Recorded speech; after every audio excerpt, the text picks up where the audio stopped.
أعوذ بالله السميع العليم من الشيطان اللعين الرجيم بسم الله الرحمن الرحيم الحمد لله رب العالمين الصلاة والسلام على أشرف الأنبياء والمرسلين وعلى أهل بيته الطيبين الطاهرين المعصومين أما بعد فقد قال الله تعالى في كتابه المبين وهو أصدق الصادقين بسم الله الرحمن الرحيم الله ولي الذين آمنوا يخرجهم من الظلمات إلى النور والذين كفروا أولياؤهم الطاغوت يخرجونهم من النور إلى الظلمات أولئك أصحاب النار هم فيها خالدون صدق اللہ العلی العظیم۔ عزیزان گرامی، آج کی تقریر کا، آج کی نشست کا موضوع ہے خالق سے ہمارا یعنی مخلوق کا تعلق۔ عزیزان گرامی، سارا معاملہ اس تعلق کا ہے۔ سرنامہ کلام میں سورہ مبارکہ بقرہ کی آیت نمبر 257 کی تلاوت کا شرف حاصل کیا گیا۔ اللہ ہے ولی ان لوگوں کا جو ایمان لائے اور نکال لاتا ہے انہیں اندھیروں سے، ظلمات سے نور کی جانب۔ اور وہ لوگ جن کے اولیاء، جن کے سرپرست طاغوت یعنی شیاطین ہیں، وہ نکال کے لے جاتے ہیں انہیں اجالوں سے، روشنی سے اندھیرے کی طرف۔ بے شک یہ اصحاب نار ہیں یعنی اہل جہنم ہیں اور ہمیشہ اس میں رہیں گے۔ عزیزان گرامی، یہ آیت مبارکہ آیت الکرسی کی آخری حصے میں ہے موجود، جو ایک لمبا ورژن ہے آیت الکرسی کا، جو صحیح ورژن ہے۔ اور اس سے اگلی آیت میں ہی اللہ تعالیٰ کہتا ہے لا اکراہ فی الدین قد تبین الرشد من الغی، یعنی دین میں کوئی جبر نہیں اور نیکی اور بدی کو جدا جدا کر کے تمہیں دکھا دیا گیا۔ عزیزان گرامی، ایک تو اس آیت مبارکہ سے ہی صاف ظاہر ہو جاتا ہے کہ اللہ ہے ولی ان لوگوں کا جو ایمان لائے اور نکال لاتا ہے انہیں اندھیروں سے، ظلمات سے روشنی کی طرف، نور کی طرف، اپنی طرف، کیونکہ اللہ تعالیٰ نے خود کو بھی نور کہا، اللہ نور السماوات والارض، سورہ نور میں کہا۔ عزیزان گرامی، اب سارا معاملہ اللہ تعالیٰ سے، خالق سے تعلق کا ہے۔ دیکھیے زندگی جو ہے یہ تو اس میں تو کوئی شک نہیں کہ انتہائی مختصر ہے، ٹرانزینٹ ہے، ایفیمرل ہے، ٹیمپرری ہے۔ بالکل جتنی مرضی لمبی حیات کسی کی ہو، 100 سال ہو، 150 سال ہو، سے لگے گا کہ ابھی آئے تھے اور ابھی دنیا سے چلے گئے۔ یعنی بہت ہی ایک ریلیٹو سا ہے اس وقت کا گزرنا، یعنی کہ پتہ ہی نہیں چلتا کہ انسان کب بچپن سے جوانی کی دہلیز اور جوانی سے بڑھاپے کی طرف گامزن ہے اور پھر کب اس دنیا سے اٹھ جاتا ہے۔ جیسے مولا کائنات مولا علیہ السلام کے ایک قول میں ایک ایسے انسان دنیا سے جاتا ہے جیسے کبھی آیا ہی نہیں تھا، اور پھر بھی سامان 100 برس کا ہے، پل کی خبر نہیں، پھر بھی انسان اس دنیا کے مال، اس دنیا کی زندگی کی آسائشیں، اس دنیا کی سٹیٹس، نام، دنیا کے آرام، یہ جمع کرنے میں لگا رہتا ہے۔ اب جو خالق سے تعلق ہے عزیزان گرامی، وہ کیا ہے؟ پہلا مرحلہ تو ایمان کا ہے۔ خود ہی اللہ تعالیٰ نے کہا کہ اللہ ہے ولی یعنی دوست، سرپرست، نگہبان ان لوگوں کا جو ایمان لے آئے اور نکال لاتا ہے انہیں اندھیرے سے، ظلمات سے نور کی طرف۔ تو پہلی منزل اور سب سے اہم منزل ہی ایمان کی ہے۔ سب سے پہلے تو دیکھیے کہ انسان جتنا مرضی طاقتور ہو جائے، جتنا مرضی عالم ہو جائے، جتنا مرضی فاضل ہو جائے، وہ بہت بے بس ہے، اپنی اگلی سانس کی ضمانت نہیں دے سکتا۔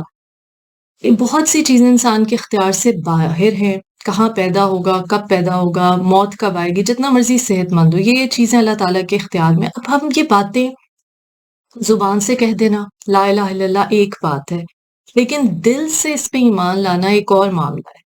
لا الہ الا اللہ کا مطلب ہے کوئی معبود نہیں سوائے اللہ کے. پہلی نشستوں میں بھی ہم نے بہت دفعہ اس پہ گفتگو کی کہ ہم کہہ تو دیتے ہیں کہ اللہ کے سوا کوئی معبود نہیں، لیکن پھر ٹٹولنا پڑتا ہے اپنے اعمال کو اپنی زندگی میں کہ ہم نے کیا ہمیشہ اللہ تعالیٰ کو ہی صرف معبود سمجھا، یا ہم کہیں اپنی ذات، اپنی انا، اپنا آرام، کہیں نہ کہیں اپنی جان، اپنا مال، اپنی اولاد، ان کو، اپنے ماں باپ، کہیں ان کو تو اللہ تعالیٰ پہ ترجیح نہیں دے رہے، نعوذ باللہ. اگر ایسا ہے، یا دنیا کی دولت، تو پھر وہ بت ہے، وہ الہ ہے جو ہم نے دل میں اپنے بسا رکھا ہے. یہ مال و دولت دنیا، یہ رشتہ و پیوند، بتان وہم و گما، لا الہ الا اللہ. ڈاکٹر علامہ محمد اقبال رحمۃ اللہ علیہ نے کہا تھا کہ دنیا کے مال و دولت اور رشتے جو ہیں یہ بھی بت بن جاتے ہیں، کیونکہ جب ہم پرائیورٹی ان کو دیں گے، ترجیح ان کو دیں گے، یا اپنی ذات کو دیں گے. سب سے بڑا بت جو زیادہ تر لوگوں کے دل میں ہے وہ اپنی ذات کا، اپنی انا، اپنی تکبر کا. اب نبی اکرم صلی اللہ علیہ وآلہ وسلم فرماتے ہیں کہ جس کے دل میں رائی کے دانے کے برابر بھی تکبر ہوگا، وہ جنت کی، بہشت کی خوشبو بھی نہیں سونگھ سکے گا. اب جو عبادتوں پہ تکبر، اپنی پرہیزگاری پہ تکبر، اپنے تقوی پہ تکبر کرتے ہیں لوگ، وہ دیکھیے وہ تو ابلیس کے ساتھ کھڑے ہیں، کیونکہ ابلیس نے بھی تو یہی گناہ کیا، تکبر کا. اس نے اللہ تعالیٰ کی عبادت میں تو کوئی کسر نہیں چھوڑی، لیکن جب اللہ تعالیٰ نے کہا میں آدم میں جب اپنی روح پھونکوں سجدے میں گر جاؤ، تو سب گر گئے سوائے ابلیس. اس نے کہا کہ اللہ تجھے سجدہ کروں گا، لیکن یہ تو مجھ سے کمتر ہے، میں برتر ہوں، میں اس کو سجدہ نہیں کروں گا. تو پھر پروردگار نے کہا طاعتی ما اریدو لا ما تریدو، ایسے اطاعت کرو جیسے میں چاہتا ہوں، میری ایسے اطاعت کرو، نہ کہ جیسے تم چاہتے ہو. تو تکبر اپنی ذات کا جو بت ہے، پھر اپنا آرام ہے، اپنا عیش و آرام. اچھا، اللہ تعالیٰ پر جو ایمان ہے اس میں ایک چیز تو یہ لہ الخلق و لہ الموت، کہ خلق کرنے والا، موت دینے والا وہ، یہ ایمان. پھر اپنی ڈے ٹو ڈے لائف میں آپ کے رزق کا بندوبست، اللہ خیر الرازقین واللہ خیر الرازقین، بے شک وہ سب سے بہترین رزق دینے والا ہے. پھر کیوں انسان حلال حرام کی تمیز نہیں کرتا، لوگوں سے ڈرتا ہے، لوگوں پہ خود کو ڈیپینڈنٹ سمجھتا ہے، اپنے امپلائر پہ، کسی سپیریئر پہ، حلال حرام کا فکر نہ کرنا؟ یہ بھی تو اللہ تعالیٰ پہ ایمان نہ ہونے کا ایک ثبوت ہے نا، کہ ہمیں دنیا کی لالچ، ہمیں یہ دل میں توکل نہیں ہے، اعتماد نہیں ہے، یقین نہیں ہے کہ وہ پروردگار ہی ہمارے رزق کا بندوبست کرنے والا ہے. وہ پروردگار جو ماں کے رحم میں بچے کو رزق مہیا کرتا ہے، وہ پروردگار جس نے اس دنیا میں جب ہمیں بھیجا، ہمارے کھانے پینے کا بندوبست ہمارے ماں باپ کے ذریعے. ایک بچہ بے بس ہے، وہ پوری طرح سے اندھا اعتماد کرتا ہے نا، ٹرسٹ کرتا ہے اپنی ماں پہ، اپنے باپ پہ، کہ یہ مجھے گود میں اٹھائے گا، گرنے نہیں دے گا، میری غذا پرووائڈ کرے گا، میری صفائی کا خیال ہے. تو اللہ تعالیٰ پر جو انسان کا ایمان ہے وہ تو اس سے کئی گنا ہونا چاہیے. جیسے کہا وہ 70 ماؤں سے بڑھ کے پیار کرنے والا ہے، محبت کرنے والا ہے، کیونکہ زندگی دینے والا وہ، موت دینے والا وہ، زندگی میں ہر طرح کا رزق دینے والا وہ، جس رزق میں رشتے شامل ہیں، مال و دولت، روپیہ تو ایک فارم ہے رزق کی. آپ کے حواس خمسہ، آپ کو جو نعمتیں دی، آپ کی صحت ہے، آپ کو جو علم دیا، یہ سب رزق کی فارم ہے. آپ کو اس دنیا میں جو وسائل دیے، ذہانت دی، جیسے اللہ تعالیٰ نے قرآن میں کہا کہ تم کچھ نہیں جانتے تھے، کچھ نہیں سمجھتے تھے، تمہیں سماعت دی، بصارت دی، اور پھر تم اس کی واپس اس کے پاس محشور کیے جاؤ گے، لوٹائے جاؤ گے. اب یہ جو ایمان ہے عزیزان گرامی، اگر یہ ایمان واقعی دل میں ہو تو پھر تو انسان کو دنیا میں کسی چیز سے، کسی حادثے سے، کسی تنگی سے، کسی تکلیف سے ڈر ہی نہ لگے. جیسے قرآن میں کہا کہ جو مومن ہے ان کو نہ کوئی ڈر ہے، نہ کوئی حزن ہے، کیونکہ جب اعتماد ہی اس پروردگار پہ کر لیا کہ جس نے جان دی تھی تو اسی کو واپس دی، تو جان دی ہوئی اسی کی تھی. حق تو یہ ہے کہ حق ادا نہ ہوا.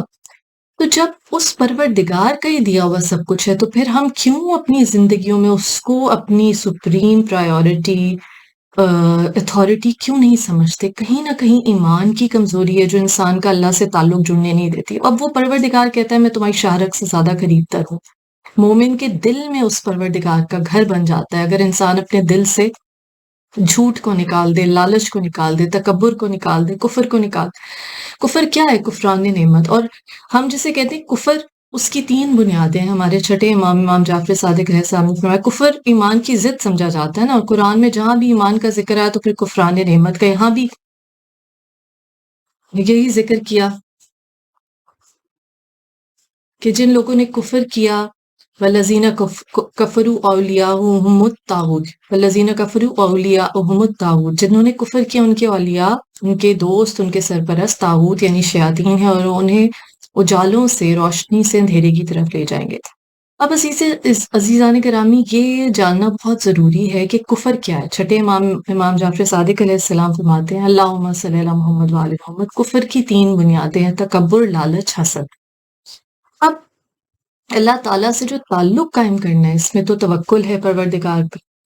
اچھا، اب دیکھیے اللہ تعالیٰ دے کے بھی آزماتا ہے، لے کے بھی آزماتا ہے۔ بہت سے لوگ کہتے ہیں جی ہماری یہ دعا قبول نہیں ہوئی، اس پروردگار نے نہیں سنا، لیکن وہ کنسیڈر نہیں کرتے کہ کون کون سی دعائیں ہیں جو اس نے قبول کی، اور کن آزمائشوں سے، کن تکلیفوں سے اس نے اگر دعا قبول نہیں کی تو بچا لیا۔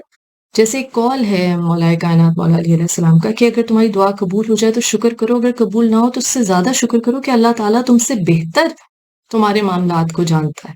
اگر یہ ایمان ہو عزیزان گرامی کہ اس پروردگار کے پاس ہماری بہتری کے لیے، ہماری اس دنیا اور اخروی زندگی کی سرخروئی کے لیے تمام تر علم، تمام تر فیصلے کا اختیار ہے، اگر ہم اس کو مختار کل حقیقت میں مان لیں تو پھر ہمیں کبھی ناشکری کرنے کی جسارت نہ ہو۔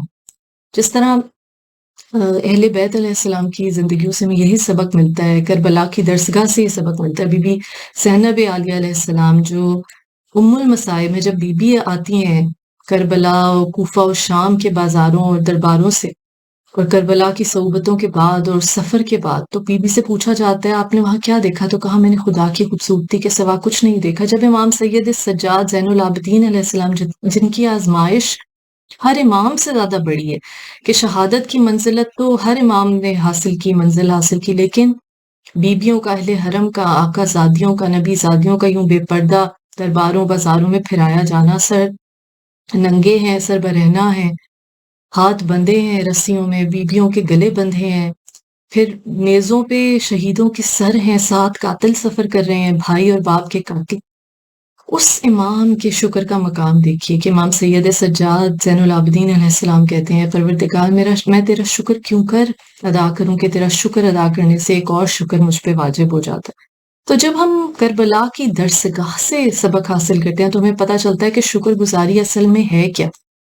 مولا کائنات مولا علی علیہ السلام نے فرمایا کہ مومن کی 2 ہی حالتیں، یا تو وہ صبر کی حالت میں ہوتا ہے یا شکر کی حالت میں ہوتا ہے، اور مومن وہ ہے کہ اگر دل سے خون بھی رس رہا ہو تو چہرے پہ مسکراہٹ ہوتی ہے۔ ایسے ہی نہیں نبی اکرم صلی اللہ علیہ وآلہ وسلم نے فرمایا کہ علی علیہ السلام روشن چہروں والوں کے امام ہیں۔ اور یہ یاد رکھیے کہ جو زندگی پروردگار نے دی ہے، یہ بھی ایک بہت اہم قول ہے امام جعفر صادق علیہ السلام کا، کہ بہت سے لوگ ایسے ہیں جو اللہ کی طرف سے دراز عمر یعنی لمبی زندگی لکھوا کے لاتے ہیں، لیکن اپنے برے اعمال کی وجہ سے ان کی زندگی کم ہو جاتی ہے، اور بہت سے ایسے ہیں جو مختصر زندگی لکھوا کے لاتے ہیں لیکن نیک اعمال کی وجہ سے ان کی زندگی بڑھ جاتی ہے۔ تو یہ ہے پروردگار کا اختیار کل، اس کی ہدایات کے مطابق اگر زندگی گزارو گے تو کیا ہے، مہمان کے ساتھ وقت گزارنا اللہ کی راہ میں وقت ہے، وہ اپنی زندگی میں اضافہ ہو جائے گا۔ اللہ کی راہ میں وقت دینا، مجلس حسین میں وقت دینا، وہ وقت تمہاری زندگی میں ایڈ کر دیا جائے گا تو زندگی بڑھتی گئی۔ ہمارے سامنے ایگزامپلس ہے کہ کس طرح لوگ جو بہت زیادہ پیسہ ہوتا ہے، بہت دولت آ جاتی ہے، سیلیبریٹیز ہیں، وہ کبھی ڈرگ اوور ڈوز سے مر جاتے ہیں، کبھی کسی اور ناگہانی آفت یا بیماری کا شکار ہو کے اپنے اعمال کی وجہ سے۔ تو یہ بات کس قدر سچ ثابت ہوئی کہ بہت سے ایسے ہیں کہ لمبی عمر لکھوا کے لائے تھے لیکن اپنے برے اعمال کی وجہ سے جلدی چلے گئے اس دنیا سے۔ تو وہ پروردگار عالم جس کے پاس علم حتمی بھی ہے، علم مشروط بھی، اس نے زندگی گزارنے کے طریقے بتا دیے آپ کو، اپنی زندگی میں، اپنے رزق میں، اپنے وقت میں، اپنی صحت میں برکت ڈالنی ہے تو اسے پروردگار کی راہ میں خرچ کرے۔ اور عزیزان گرامی، جیسے مولا کائنات مولا علی علیہ السلام نے کہا کہ لوگ رزق کو محنت میں ڈھونڈتے ہیں حالانکہ سخاوت میں پوشیدہ ہے، تو وہ جو دینے والا ہے پروردگار اسی کو دیتا ہے، اور جو جس کو زیادہ دیا، کہا کہ تمہارے رزق میں جن کو کم دیا اس کا حق رکھ دیا، حصہ رکھ دیا، ان کو لوٹاتے کیوں نہیں؟ تو دے کے بھی آزمایا جاتا ہے، لے کے بھی آزمایا جاتا ہے۔ اللہ تعالیٰ پہ اگر ایبسولوٹ فیتھ ہو، یقین ہو، تو پھر ہم یہ مان لیں گے کہ اگر ہماری کوئی دعا رد ہوئی ہے یا فوری قبول نہیں ہوئی تو اس میں اللہ تعالیٰ کی یقیناً کوئی مصلحت ہے۔ یہ سرنڈر، یہ پروردگار عالم کے سامنے سر تسلیم خم کر دینا، یہی اصل میں ایمان ہے۔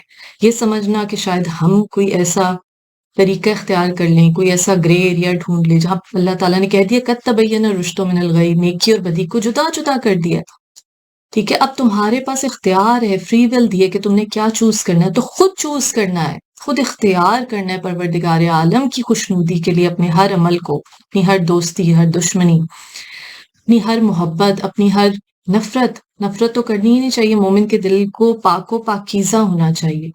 بہت سے لوگ کہتے ہیں جی کہ ہماری دعا قبول نہیں ہوتی، کیونکہ یہ دعا بھی ایک اللہ تعالیٰ سے تعلق ہے نا۔ نبی اکرم صلی اللہ علیہ وآلہ وسلم نے فرمایا کہ دعا بہترین عبادت ہے، یہ بندے کی عاجزی کو، بندے کی محتاجی کو پروردگار کے سامنے اس کا بے بس ہونا ظاہر کرتی ہے۔ جس طرح ہمارے امام زین العابدین علیہ السلام کی جو وسپرڈ پریئرز ہیں، وہ بہترین تصوف کے راستے کی ہمارے سامنے تصانیف ہے، سبق ہے۔ مولا نے کہا کہ میں اپنی ہڈیوں کی کمزوری سے یا اللہ تیرے سامنے گڑ گڑاتا ہوں کہ تو جانتا ہے میری کمزوری کو۔ تو عزیزان گرامی، یہ جو دعا ہے یہ بندے کا تعلق ہے اللہ سے۔ بہت سے لوگ کہتے ہیں دعا قبول نہیں ہوتی۔ ایک تو دیکھیے جھوٹ جو ہے وہ مسلمانوں نے اس کو اپنا شیوا بنایا ہوا، وتیرہ بنایا ہوا، جہاں کنوینئنٹ سمجھا جھوٹ بول دیا۔ حالانکہ مولا کائنات مولا علی علیہ السلام فرماتے ہیں کہ جس زبان سے کبھی جھوٹ نہ نکلا، اس سے غلطی سے بھی بولی ہوئی بات جو ہے نا قبول ہو جائے گی۔ تو دعا قبول کرنے کا کتنا آسان طریقہ ہے، کوئی وظیفے کرنے کی ضرورت نہیں، چلے کاٹنے کی ضرورت نہیں، جھوٹ بولنا چھوڑ دیں تو آپ جو دعا مانگیں گے پروردگار عالم قبول کر لے گا۔ ہمارے 11ویں امام حسن عسکری علیہ السلام فرماتے ہیں تمام برائیوں کو ایک کمرے میں جمع کرو، اس کو چابی لگاؤ، اس کی کنجی جو ہے وہ جھوٹ ہے۔ وہ واقعہ ہم بچپن سے سنتے آ رہے ہیں کہ ایک شخص نبی اکرم صلی اللہ علیہ وآلہ وسلم کے پاس آیا اور کہا کہ مجھ میں ہر طرح کی بیماریاں ہیں، برائیاں ہیں، روحانی بیماریاں، ہر طرح کی نفسانی بیماریاں، میں چوری بھی کرتا ہوں، بدکاری بھی کرتا ہوں، جھوٹ بھی بولتا ہوں، ہر طرح کی برائیاں۔ تو نبی نے کہا کہ بس ایک وعدہ کرو، اللہم صلی اللہ محمد وعلی محمد۔ نبی اکرم صلی اللہ علیہ وآلہ وسلم فرماتے ہیں بس ایک عہد کر لو کہ جھوٹ نہیں بولے گا۔ اس نے کہا ٹھیک ہے، آسان ہے، ایک کام ہے، میں کر لوں۔ جب واپس کیا، اس نے کوئی غلط کام کرنے کا ارادہ کیا تو اس نے سوچا میں نے سچ بولنے کا تو وعدہ کر لیا ہے، تو اب میں چھپا نہیں پاؤں گا اس گناہ کو۔ تو اس ایک سچ بولنے کی عادت سے وہ ہر گناہ سے بری ہو گیا۔ تو یہ جو جھوٹ بولنے کی عادت ہے اس کو دور کریں، کیونکہ جب ہم یہ جانتے ہیں کہ وہ پروردگار حاضر ہے، ناظر ہے، وہ دیکھ رہا ہے، وہ ہمارے ہر معاملے کو جانتا ہے، ہر جگہ موجود ہے، تو پھر انسان تنہائی میں بھی کیوں کر گناہ کر سکتا ہے؟ کہ اس کو کیسے لگے گا کہ وہ اللہ کی سلطنت کی کیا حدود سے باہر نکل جائے گا؟ نہیں، وہ پروردگار تو اس کو خلق کرنے والا ہے، اس پروردگار کے سامنے محشور کیا جائے گا، اور وہ وقت روز محشر تو زبان تک بند کر دی جائے گی، ہاتھ پاؤں خود انسان کے اعمال کی گواہی دیں گی، کوئی حیل و حجت، کوئی بہانہ کام نہیں آئے گا۔ اور سب سے بڑا جو بہانوں سے بچنے کا ہمیں درس مل جاتا ہے وہ کربلا سے، کہ جان، مال، اولاد، اہل و عیال، کسی چیز کی پرواہ نہیں کی۔ امام علی مقام امام حسین علیہ السلام نے صرف لا الہ الا اللہ، کوئی معبود نہیں سوائے اللہ کے، اس تحریر کو کربلا کی گرم ریت پر، صحرا پر اپنے لہو سے لکھ دیا میرے مولا نے۔ اور ہمارے لیے یہ زندگی بھر کا سبق ہے کہ ہم نے کس طرح سے اس ایمان کو اپنے دل میں اصل میں محسوس کرنا ہے، اس پہ یقین رکھنا ہے کہ کوئی معبود نہیں سوائے اللہ کے۔ نہ دولت، نہ اپنی انا کا بت، نہ اپنی شخصیت کا بت، نہ دنیاوی آرام، نہ اپنے دنیا کے کوئی رشتے۔ تو عزیزان گرامی، جب یہ تعلق مضبوط ہو جائے، جب اپنے دل کی ہر بات، علیم بذات الصدور، جو دلوں کے حال جانتا ہے، امن یجیب المضطر اذا دعا ویکشف السوء، اس کے سوا کون ہے جو مضطرب اور تڑپتے ہوئے دل کی فریاد سن سکتا ہے؟ جب دل میں اللہ تعالیٰ کا تعلق، اس کا توکل پیدا ہو جائے عزیزان گرامی، تو پھر وہ مومن کا جو دل ہے وہ ایک ایسا محبت کرنے والا گہوارہ بن جاتا ہے کہ جس سے دوسرے مومنین بھی فیض یاب ہوتے ہیں۔ تو یہی رستہ ہے اللہ تعالیٰ پر ایمان کا، اس کی اطاعت کا، اس سے محبت کا۔ یہ وہی رستہ ہے جس کے بارے میں اللہ تعالیٰ نے کہا قد تبین الرشد من الغی، نیکی اور بدی کو جدا جدا کر دیا، بڑے واضح الفاظ میں، تمہارے بس میں ہے۔ انا ہدیناہ السبیل، تمہیں رستہ دکھا دیا، اما شاکرا و اما کفورا، اب تمہارے پہ ہے کہ تم شکر گزار بنو یا کفر کرنے والے بنو۔ اب اس میں بہت امپورٹنٹ بات ہے کہ ہم نور کی بات کی، اللہ نور السماوات والارض، کہ بے شک اللہ زمین و آسمان کا نور ہے۔ تو عزیزان گرامی، زمین و آسمان کا نور ہے، اور رسول اللہ صلی اللہ علیہ وآلہ وسلم نے فرمایا کہ میں اور علی ایک ہی نور سے خلق کیے گئے، اور ہمارا نور اس وقت موجود تھا جب آدم کی تخلیق بھی نہیں ہوئی تھی، آدم کی تخلیق سے کئی ہزار سال پہلے۔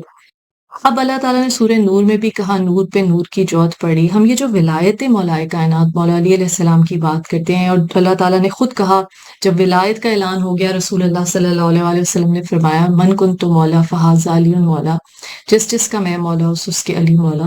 جب یہ ولایت کا اقرار ہو گیا اور اللہ تعالیٰ نے کہا کہ آج ہم نے تمہارے دین کو مکمل کر، تمہارے لیے نعمت تمام کر دی، الیوم اکملت لکم دینکم واتممت علیکم نعمتی، آج تمہارے لیے تمہارے دین کو مکمل کر دیا، اپنی نعمت تم پر تمام کر دی۔ اب یہ جو کفران نعمت ہے، اس ولایت کا انکار کرنا، اب یہ بھی بہت ضروری ہے۔ کچھ لوگ تو ہیں جو اشہدو ان علی ولی اللہ زبان سے بولتے ہیں، محبت کا دعویٰ بھی کرتے ہیں اہل بیت علیہ السلام سے، لیکن پھر جب اعمال ہیں وہ دنیا کی محبت کے ہیں، اس میں اللہ کی محبت، اللہ کی ابدیت کو ترجیح نہیں دی، تو پھر امام جعفر صادق علیہ السلام، چھٹے امام، اللہم صلی علی محمد وآل محمد، کا یہ قول سامنے آتے کہ اگر ہمارے شیعہ ہو تو ہمارے لیے باعث فخر بنو، نہ کہ ہمارے لیے باعث ندامت، کہ ہم زبان سے تو پھر منافقین میں ہی شامل ہو گئے، کہ زبان سے تو ہم دم بھرتے ہیں ان ہستیوں کا کہ جنہوں نے اپنی جان مال، اپنے بچوں کی بھوک پیاس، اپنے بچوں کی شہادت، اپنے بچوں کی در بدر اسیری تک کو گوارا کر لیا، مگر اللہ تعالیٰ کی راہ میں سچ اور حق کا ساتھ دینے میں ذرا برابر بھی دیر نہیں دکھائی۔ امام سجاد علیہ السلام فرماتے ہیں کوفہ ایک جگہ کا نام نہیں ہے، بلکہ جہاں بھی ظلم پہ لوگ خاموش ہیں وہ جگہ کوفہ ہے، وہ لوگ کوفی ہیں۔ کہا کہ جہاں ظلم دیکھو مولا کائنات مولا علی علیہ السلام نے، تو ہاتھ سے روکو، ہاتھ سے نہیں روکتے تو زبان سے کم، اور سب سے کم درجہ ہے دل میں اسے برا جانو۔ عزیزان گرامی، اور سب سے بڑی بات کہ خود ظلم نہ کریں، عدل کو اپنی زندگیوں میں اختیار کریں، کسی چیز کو اس کی جگہ پہ رکھنا، اس کے مقام پہ رکھنا عدل ہے، اور اس کو اس کی جگہ سے ہٹا دینا ظلم ہے۔ اور یہ ہمارے عام رشتوں میں بھی، ماں باپ کے لیے بھی کہا گیا۔ امام باقر علیہ السلام، پانچویں امام کے پاس ایک شخص آیا جس نے ایک بچے کو پیار کیا، دوسرے کو نہیں کیا، تو آپ نے کہا تم نے عدل نہیں کیا، انصاف نہیں کیا۔ اولاد میں بھی انصاف کرنے کا حکم ہے۔ زندگی کے ہر معاملے میں عدل سے ہمیں کام لینا ہے، اور عدل کا سب سے بڑا تقاضا کیا ہے کہ اس پروردگار عالم کو جو خالق ہے، مالک ہے، رازق ہے، معبود ہے، اپنی زندگی میں سب سے ہائیسٹ پرائیورٹی۔ ہم اہل بیت علیہ السلام کی اگر محبت کا دعویٰ کرتے ہیں، جو یہ نور کا سلسلہ ہے، ولایت کا سلسلہ ہے، اللہ تعالیٰ کی ولایت، مولا کائنات مولا علی علیہ السلام کی ولایت میں رسول اللہ نے منتقل کرتے ہوئے کہا من کنت مولا فہذا علی المولا، یعنی جس کا میں مولا اس کے علی مولا۔ اور رسول اللہ صلی اللہ علیہ وسلم کس کے مولا ہیں؟ اللہ تعالیٰ نے خود کہہ دیا بسم اللہ الرحمن الرحیم قل ان کنتم تحبون اللہ فاتبعونی یحببکم اللہ۔ نبی ان سے کہہ دیے کہ جی کہ اگر تم مجھ محمد صلی اللہ علیہ وآلہ وسلم سے محبت کا دعویٰ کرتے ہو، اللہ سے محبت کا دعویٰ کرتے ہو، تو پھر مجھ محمد صلی اللہ علیہ وآلہ وسلم کا اتباع کرو۔ یعنی قل ان کنتم تحبون اللہ، اگر اللہ سے محبت کا دعویٰ کرتے ہو تو پھر مجھ محمد صلی اللہ علیہ وآلہ وسلم کا اتباع کرو۔ اتباع جس میں محبت بھی ہے، اطاعت بھی ہے، جب وہ تمہارے مولا ہوں گے تم ان کا اتباع کرو گے تو پھر ہی اللہ تعالیٰ تمہاری محبت کو قبول کرے گا، اور صرف محبت کو قبول نہیں کرے گا، یحببکم اللہ فتبعونی یحببکم اللہ، کہ اگر تم مجھ محمد صلی اللہ علیہ وآلہ وسلم کا اتباع کرو گے تو وہ اللہ بھی محبت تم سے کرنے لگے گا۔ اس منزل پہ پہنچ جائیں گے آپ اس ولایت کا اقرار کر کے۔ لیکن پھر وہی بات کہ سورہ منافقون موجود ہے، اور مومنین کے امام ہے امیر المومنین مولا کائنات مولا علی علیہ السلام، اور رسول اللہ صلی اللہ علیہ وآلہ وسلم نے فرمایا جب لوگوں نے پوچھا ہمیں پتہ کیسا چلے گا کہ منافق کون ہے، مومن کون ہے، تو کہا زینوا مجالسکم بذکر علی ابن ابی طالب علیہ السلام، اپنی مجالس کو ذکر مولا کائنات مولا علی علیہ السلام سے مزین کرو۔ جس کا چہرہ خوشی سے نکھر جائے سمجھو وہ مومن ہے، جس کے چہرے پہ ناگواری کے اثرات آ جائیں سمجھو وہ منافق ہے۔ تو مومن اور منافق میں فرق کرنے والی علی علیہ السلام کی محبت ہے۔ رسول اللہ صلی اللہ علیہ وآلہ وسلم نے فرمایا کہ کوہ احد کے برابر کوئی سونا صدقہ اللہ کی راہ میں دے دے، انبیاء کے ساتھ غزوات میں جنگوں میں شریک ہو، ہزارہا سال عبادت کرے، نماز پڑھے، روزے رکھے، پیدل حج کرے ہزاروں، لیکن اگر اس کے دل میں علی کی محبت نہیں، علی علیہ السلام کی، تو وہ بہشت کی خوشبو کو سن نہیں سکے گا۔ اب جب محبت ہے، مودت ہے اہل بیت کی، اور ہم نے اجر رسالت کی بات کرنی ہے رسول اللہ کے بارے میں، رسول اللہ صلی اللہ علیہ وآلہ وسلم وہ نبی جو رحمت للعالمین ہے، محسن انسانیت ہے۔ اللہ تعالیٰ نے کہا اے نبی کہہ دیجئے میں نہیں مانگتا اجر رسالت مگر میرے اقربا سے مودت۔ یہ جو مودت ہے عزیزان گرامی، کیا یہ صرف زبان کی حد تک ہے یا صرف جذبات کی حد تک ہے کہ اہل بیت علیہ السلام کی خوشی کے دن منا لیے اور غم کے دن منا لیے، یا پھر ہم نے اپنے اعمال سے، اپنے کردار سے ثابت کرنا ہے کہ ہم ان کے پیروکار ہیں، ان کے شیعہ ہیں، ان کے محب ہیں؟ اس مجلس میں بیٹھنے کا، درسگاہ حسینی میں بیٹھنے کا مقصد کیا ہے؟ اگر ہم نے لا الہ الا اللہ کی روح کو جو ان کے غم میں روتے ہیں انہوں نے نہیں سمجھا، تو پھر کیا فائدہ کہ ہم نے زبان سے دم بھر لیا، زبان سے وہ غم محسوس کیا جس کے بارے میں نبی اکرم صلی اللہ علیہ وآلہ وسلم نے فرمایا اِنَّا لِقَتْلِ الْحُسَيْنِ حَرَارَةً فِي قُلُوبِ الْمُؤْمِنِينَ لَا تَبْرَدَ أَبَدًا۔ قتل حسین علیہ السلام سے مومنوں کے دلوں میں ایک ایسی گرمی، ایسی حرارت پیدا ہوگی جو تا قیامت ٹھنڈی نہیں ہوگی۔ کہا حسین منی وانا من الحسین، حسین مجھ سے ہے اور میں حسین سے ہوں۔ کس طرح؟ تاکہ اس دین کو سمجھ سکیں درسگاہ کربلا سے، اس الٹیمیٹ قربانی، اس عظیم ترین شہادت جو امام عالی مقام امام حسین علیہ السلام نے پیش کی کربلا کے میدان پہ لا الہ الا اللہ کی سربلندی کے لیے۔ بتا دیا کہ لا الہ الا اللہ محمد رسول اللہ علی ولی اللہ کا مطلب کیا ہے، حقیقتاً بتا دیا، کیونکہ لا الہ الا اللہ محمد رسول اللہ زبان سے کہنے والے تو یزیدی فوج میں بھی تھے، کوئی عیسائی نہیں تھے، کوئی یہودی نہیں تھے، کوئی بت پرست نہیں تھے، کوئی دہریے نہیں تھے، یہ وہ تھے جو لا الہ الا اللہ محمد رسول اللہ کہتے تھے، لیکن چونکہ علی ولی اللہ نہیں کہتے تھے، ولایت پہ ایمان نہیں تھا، اس لیے وہ دین ان تک پہنچ ہی نہیں سکا، نہ وہ رسول صلی اللہ علیہ وآلہ وسلم کی رسالت کو مان سکے، نہ وہ اللہ تعالیٰ کی وحدانیت کا مطلب سمجھ سکے، نہ اللہ تعالیٰ کی توحید، نہ نبی اکرم صلی اللہ علیہ وآلہ وسلم کا اتباع، نہ اللہ تعالیٰ کی محبت۔ ان ہستیوں سے محبت کرو تو اللہ تعالیٰ سے محبت ہوگی، اور ان ہستیوں سے محبت کا پہلا تقاضا کیا ہے کہ انہوں نے جو زندگیاں گزاری، جس قدر صعوبتیں برداشت کیں اللہ تعالیٰ کی توحید، رسالت، ولایت کی سربلندی کے لیے، جس طرح سے قربانیاں پیش کیں، جس طرح سے بی بی فاطمہ زہرا سلام اللہ علیہ اپنے حصے کا کھانا دروازے پہ آئے سائل کو دیتی ہیں، اور قرآن گواہی دیتا ہے بسم اللہ الرحمن الرحیم وَيُطْعِمُونَ الطَّعَامَ عَلَىٰ حُبِّهِ مِسْكِينًا وَيَتِيمًا وَأَسِيرًا، یہ وہ ہیں جو اللہ کی محبت میں یتیم مسکین اسیر کو کھانا کھلاتے ہیں۔ اور وہ ہستیاں عزیزان گرامی کہ جنہوں نے بتایا کہ سیکریفائس کیا ہوتا ہے، قربانی کیا ہوتی ہے، اثار کیا ہوتا ہے، اللہ کی محبت کیا ہوتی ہے، جنہوں نے اپنے اعمال سے کر کے دکھایا، وہ ہستیاں کہ جنہوں نے ہمیں اس دنیا کی محبت سے ڈس ایسوسیٹ ہونے کا طریقہ خود کر کے دکھایا، ان ہستیوں کے نقش قدم پر چلے۔ مولا کائنات مولا علی علیہ السلام نے فرمایا خود کھانا کھانا تو جسم کی غذا ہے، دوسروں کو کھلانا روح کی غذا ہے۔ مولا نے کہا کہ اس جسم کی افزائش، آرام اور سکون پہ، آسائش پہ اتنی توجہ نہ دو کہ اس نے مٹی میں مل جانا ہے، کہا کہ روح کی افزائش پہ توجہ دو جس نے ہمیشہ رہنا ہے، اور روح کی افزائش مولا نے بتا دیا دوسروں کو کھانا کھلانا روح کی افزائش ہے۔ عشق الہی روح کو ترقی بالیدگی بخشتا ہے، یہ روح ہے عزیزان گرامی جس کو تقویت پہنچا کر ہم اللہ تعالیٰ کے نور سے ایسوسیٹ ہو جاتے ہیں۔ یاد رکھیے اہل بیت کے بارے میں قرآن نے کہا کہ ہر طرح کے رجس سے ان کو دور کر دیا، طہارت اور تطہیر کی آیت ان کے لیے نازل ہوئی۔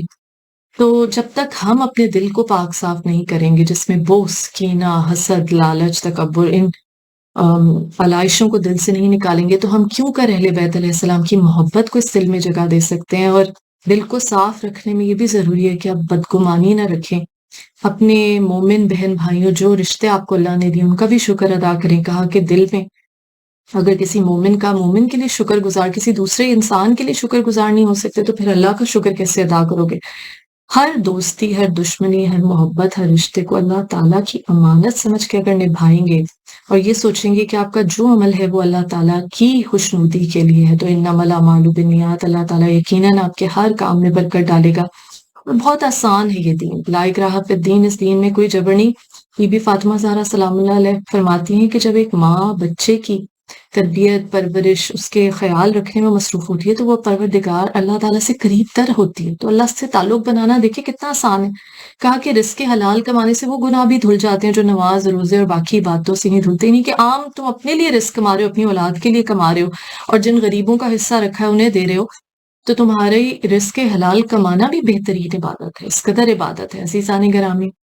علم حاصل کرنا اتنی عبادت ہے کہ فرشتے تمہاری معاونت کریں گے۔ عزیزان گرامی، ہم اللہ تعالیٰ سے اپنے تعلق کو مضبوط کرنے کے لیے سب سے پہلے تو خود احتسابی کیجئے، سب سے پہلے اپنے نفس کا خود تجزیہ کیجئے کہ کیا تکبر، لالچ، حسد نہیں ہے۔ اور کہا کہ کسی دوسرے میں عیب دیکھنا سب سے بڑا عیب ہے۔ مولا کائنات مولا علی علیہ السلام نے فرمایا جب کسی دوسرے میں کوئی عیب دیکھو تو فوراً دیکھو کہ کہیں یہ تم میں تو نہیں ہے۔ اور کیا کسی دوسرے میں کوئی عیب دیکھنے میں، مولا نے کہا کہ جو دوسرے انسان کی تمام خوبیاں چھوڑ کے ایک عیب دیکھے وہ اس مکھی کی طرح ہے جو خوبصورت صاف ستھرا جسم چھوڑ کے ایک زخم کی طرف جاتی ہے۔ کہا کسی دوسرے میں اگر کوئی برائی دیکھو تو پہلے اپنے اندر جھانکو کہ یہ تم میں تو نہیں ہے۔ اور پھر اپنے نفس کا تزکیہ کرو، اپنے آپ کو بہتر کرو۔ نبی اکرم صلی اللہ علیہ وآلہ وسلم نے فرمایا بدبخت ہے وہ شخص کہ جس کا آنے والا دن یعنی اگلا دن پچھلے دن سے بہتر نہ ہو، یعنی مسلسل کانسٹنٹ امپروومنٹ۔ یہ نفس سے جہاد ہے۔ نفس کی برائیاں صرف بدکاری، شراب نوشی نہیں ہے۔ یہ مولویوں نے بہت غلط کانسیپٹ رکھا ہوا ہے۔ سب سے بڑی بیماریاں تکبر، لالچ، حسد ہے، اور یہ جو جھوٹ ہے، یہ ہر بیماری، ہر نفسانی جسمانی روحانی برائی بیماری کی کنجی ہے، جیسے ہمارے 11ویں امام نے بنایا۔ تو جھوٹ کو اپنی زندگیوں سے نکالیے، اپنے دل کو پاک صاف رکھیے، کیونکہ یہ دل بہت پریشس ہے، یہ بہت ہی قیمتی احساس ہے۔ یہ قلب وہ ہے جس میں اللہ تعالیٰ نے گھر کرنا ہے، اللہ کی محبوب ان پاک ہستیوں نے گھر کرنا ہے۔ وہ تب تک نہیں ہو سکتا جب تک اس کو ہر بغض، ہر علائش، ہر بری سوچ، ہر بری نیت، لالچ، تکبر، حسد سے پاک نہ کیا جائے۔ اور علم بھی حاصل کریں تو پروردگار کی محبت میں، کہ اس پروردگار نے کہا کہ علم حاصل کرو۔ نبی اکرم صلی اللہ علیہ وآلہ وسلم نے کہا کہ مجھے علم معلم بنا کر بھیجا گیا، اور کہا کہ ہر مسلمان مرد اور عورت پر فرض ہے علم حاصل کرنا، اور کہا کہ فرشتے تمہاری معاونت کرتے ہیں جب تم علم حاصل کرو۔ اور مولائے کائنات مولا علی علیہ السلام نے فرمایا کہ جب کوئی شخص علم کی معراج پہ پہنچے گا کسی بھی شعبے میں، تو وہ اس حقیقت کو جان لے گا کہ ایک چونٹی کو خلق کرنے والا پروردگار وہی ہے جو درخت کے پتے، ایک پتے کو خلق کرنے والا، یعنی ہر علم کی معراج سے توحید کا علم ہی مل جائے گا۔ عزیزان گرامی، دعا گو ہوں کہ ہم سب کے علم میں اضافہ ہو۔ رب زدنی علما، اے اللہ ہمارے علم میں اضافہ فرما۔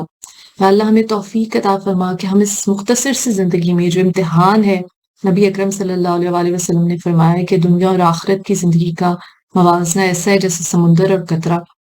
بار بار قرآن نے کہا کہ وہ زندگی ہمیشہ رہنے والی ہے۔ یا اللہ ہمیں توفیق دے کہ ہماری نظر اس اگلی زندگی پہ ہو، اس کے لیے زیادہ راہ اکٹھا کرے، نہ کہ اس زندگی کی دولت، اس زندگی کی آسائشوں، اس زندگی کی جو ہمارے سامنے نعمتیں، ہم ان پہ ہی صرف فوکس اپنا محدود کر کے نہ رہ جائیں، بلکہ پروردگار عالم کی خوشنودی کے لیے، اگلی زندگی کے لیے جو ہمیشہ رہنے والی ہے، زیادہ راہ اکٹھا کریں۔ یا اللہ ہمارے آنے والی نسلوں میں اہل بیت علیہ السلام کی محبت، غم حسین کی حرارت قائم و دائم رہے۔ جو بیمار ہیں، بیمار کربلا کے صدقے میں انہیں شفائے کلی عطا فرما۔